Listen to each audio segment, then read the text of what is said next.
এই সরকারের আমলে আপনাদের রাজপথে নেমে আসতে হচ্ছে, এই বিষয়টা আসলে কেমন লাগছে? আশা করেছিলেন? কখনো আশা করি নাই, এত কষ্ট করে তাদের সাথে আমরাও যোগদান করেছি, একা করে নাই, কিন্তু তারা যে কাজ করতেছে হাসিনা কম করছে না, অনেক হাসিনা করে এটা আমরা তাদের কাছ থেকে আশা করি নাই। তারাও সেম হাসিনা সরকার। শুনছিলেন আপনারা, একজন নারী কর্মী বলছিলেন যে সে একই কথা, আসলে তাদের যে আন্দোলন সেটি কিন্তু আসলে অব্যাহত থাকবে এবং তারা বিগত 9 দিনের ন্যায় আজও কিন্তু এখানে অবস্থান নিয়ে আছেন। আমরা দেখতে পাচ্ছি অনেকে কিন্তু আসলে কিন্তু কিছুটা ক্লান্তিতে, কিছুটা অবসাদে কিন্তু আসলে শুয়ে পড়েছেন এবং আমরা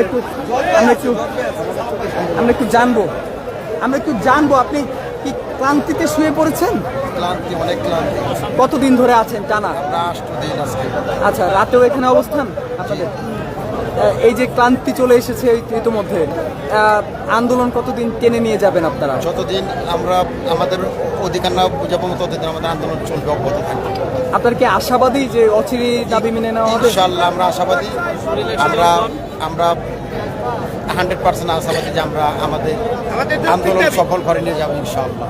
এখানে মানে কি পরিমাণ নেতাকর্মীর উপস্থিতি আসলে? লক্ষ লক্ষ নেতাকর্মী নিয়ে এসেছেন।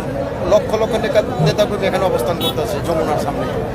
আর এটা শুধু এই ইসরাক সাহেবের মেয়রের জন্য না, আমরা সামনে ডিসেম্বরে যাতে জাতীয় নির্বাচন হয়, এই নির্বাচনের জন্য আমরা অব্যাহত রাখবো। আপনার কোথা থেকে এসেছেন? আমরা লালবাগ 24 নম্বর ওয়ার্ড, মোশাররফ হোসেন খোকনের পক্ষ।